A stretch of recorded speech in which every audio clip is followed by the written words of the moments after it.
Kia ora.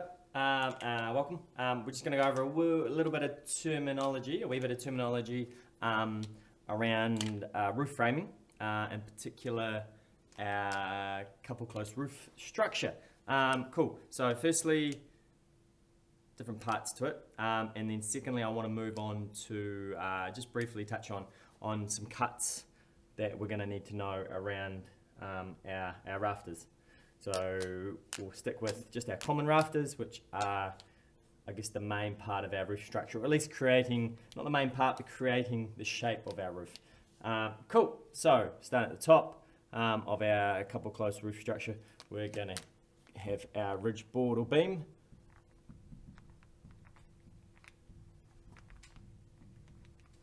Or beam. Often these days if we're building new, we'll be using a beam. Usually an engineer is going to specify it, but we could be using a board, which potentially would be a lot smaller and not necessarily taking so much vertical load and supporting these rafters as much. It's just the board is helping to tie it, the beam would be helping to hold them up. Cool, so ridge board, rafters, so rafter over this side as well, we've got those two. Excellent, now we've got this sucker in the middle here. It's assisting in compression and tension and supporting these rafters. So the sucker is called our collar tie. Awesome, collar tie, nailed on to our rafters across here. We potentially would have another similar item up right high under our ridge board or beam to help connect those rafters together, but I'm not going to put that in there today. That sucker would be called our cleat. Right, so heading down, we've got some other supporting members here, and I just want to differentiate the two. But firstly, let's look down here. Now, as you can see, I've put my wall frame, so we've got an external wall frame here, we've got an external wall frame here, and here we've got another internal wall frame. Now, if you note, I've put LBW, no, we're not talking about cricket, LBW on these walls, and on this one in particular, I haven't. Why is because that's a load bearing wall. So here, here, and here we've got load bearing walls. Now, if you look here, we've got our rafter and we've got our loads applied to this rafter. Now, to support this rafter, we have a combination here, and we do have a different combination here, just slightly different here. So here we have, and it is same on both sides, is our underpurlin. Now our underpurlin is obviously supporting our rafter, and that's going along under these rafters to support them. Now, tying them all together and also supporting them, we also need our strutting beam, our underpurlin strut under here. So that's that sucker and that's this sucker here. Now you'll notice this underpurlin strut, so I'm going to label this one over this side. So it's our underpurlin strut. That's an R there, strut. Our underpurlin struts are now going to be transferring our loads down. You can see on this side is we're actually bringing it down onto a beam, which is our strutting beam. In this case, we've got an internal load-bearing wall. Now this is the difference here. We've got our weight getting transferred down onto an internal load-bearing wall. On this side, we've got our loads getting transferred down onto our strutting beam. Now I'll label that for you.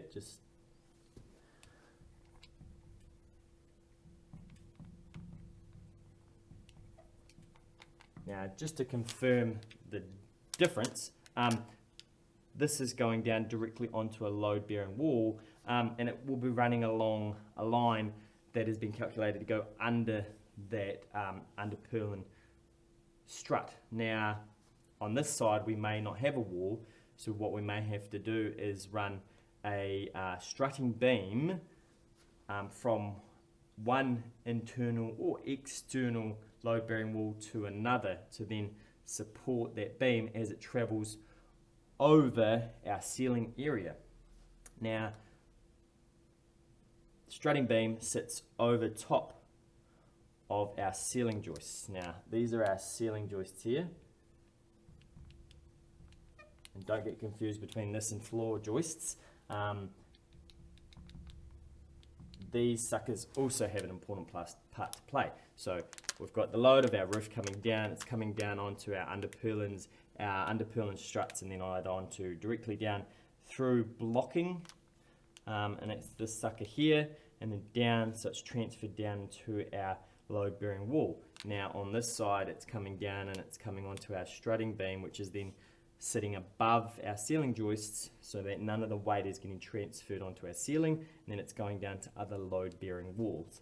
Our ceiling joists are next, and they are very important because they are the suckers that are stopping these walls going that way.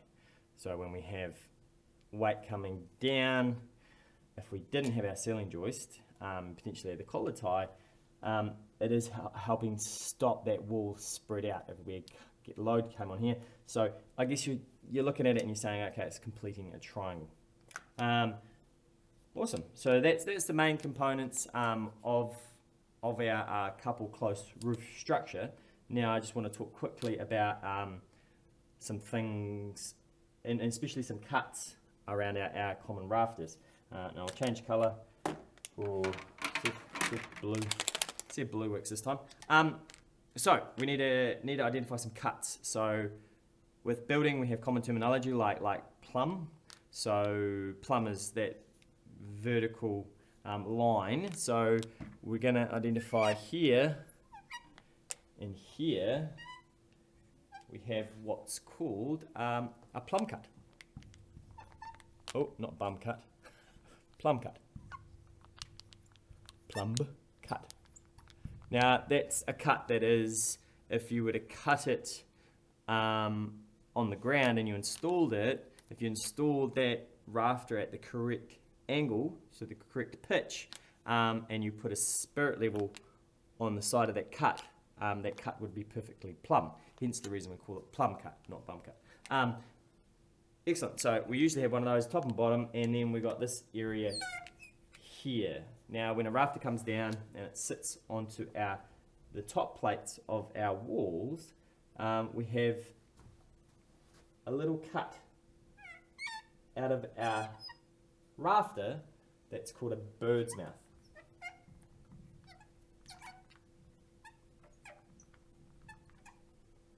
Bird's mouth, and that's here. Now our bird's mouth is important because it allows our rafter to sit on there and then be fixed into our top plate. Okay, and again, our bird's mouth has a plumb cut, and that's the vertical cut. So then that cut would be at the same angle as both of our top and bottom plumb cuts. Then it also has a seat cut. So the one on top, so this cut on top here, is called our seat cut. Now, with that combination of cuts, that creates our bird's mouth. Right, so that's basically all of it for our little bit of terminology around a couple close roof structure. Remember, ask your tutor if you've got any further questions or if you want any clarification. And potentially in the next video, we'll be looking at how to cut those and sort of some minimum sizes and dimensions that we have to work with in regards to our bird's mouth, just to make sure we don't cut too much of that rafter out. Okay guys, thanks for watching and we'll see you next time. Ka kite.